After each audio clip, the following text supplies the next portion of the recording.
She also wanted to work on dropping in. She seemed very uncomfortable about dropping in, but it didn't take long for her to get them locked in. So for beginners who are just learning to drop in, I typically have them focus on slamming those front wheels down. Now ideally, as you get better, you're not going to want to do that, but to start, it's a safer way to do it and a good way to get used to the transition. Now that last one was her best one, but you may have heard me saying that it was a little slow to slam the wheels. This is because she's not used to the transitions on drop-ins just yet, and that can very quickly fly out from underneath her. So I want to hear the front wheels slam and hit the ground until she gets really used to dropping in.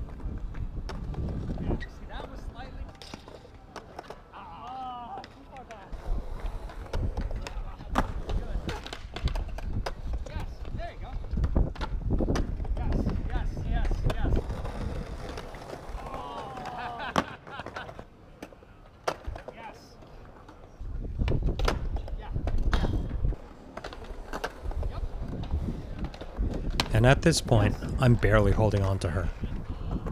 So the next one, we decide to have her try by herself.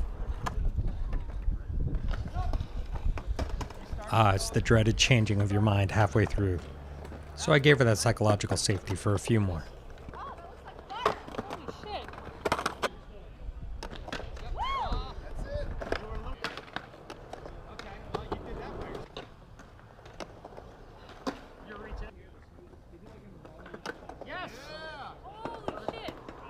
And that one was completely by herself. So from here she went ahead and just did a bunch by herself to make sure that she knew that she didn't need somebody standing there. And fun fact, it only took her 13 minutes from her first drop in to being able to drop in with me standing there only for moral support. And even then, it was only another 2 minutes till she was able to drop in totally by herself. So that's 15 minutes from start to finish. Amazing.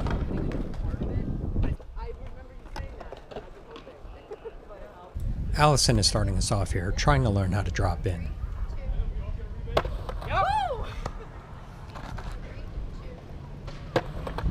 Okay, Allison. She picked it up incredibly quickly. I didn't even hold you on that one. Yes. Yes. Yes.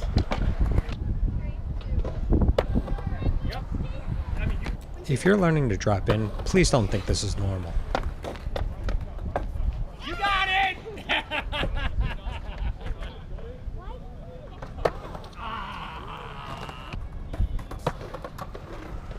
You know, like... And this is the first one without me standing right next to her for emotional support. Yeah!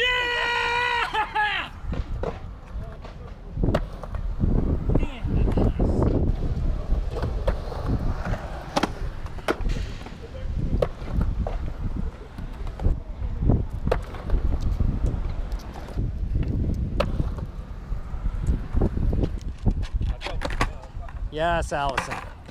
She also showed up the next day to continue working on drop-ins.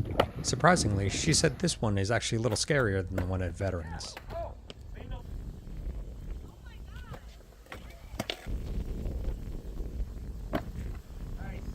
She then moved to a slightly larger ramp, and then an even bigger ramp. That was perfect.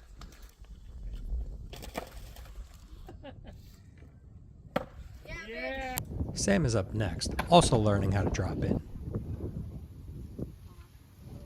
She really had to face her fears on this one. I know she was feeling really uncomfortable, but she still did it, and I'm incredibly proud of her. Yes! What? Yes! And once again, if you're learning to drop in, please don't compare yourself to how quickly Sam is learning this. I would argue that this is incredibly unusual to be picking it up this quickly.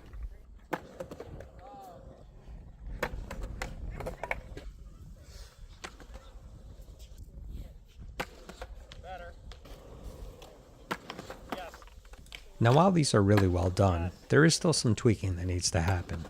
If you stick around till the end of the video, I will go into more detailed analysis of these drop-ins. Yes! Yes! And wrapping things up, we're going to analyze the drop-ins of Sam, Allison, and myself. And one of the things I say is to start falling into the transition before you push down on the nose of the board. So here I froze the frames just before we pushed the noses down. Note how much steeper I am compared to Sam, with Allison midway between us. Next, I froze it right before we begin pushing our foot to the floor. Once again, I am the steepest, followed by Allison and then by Sam.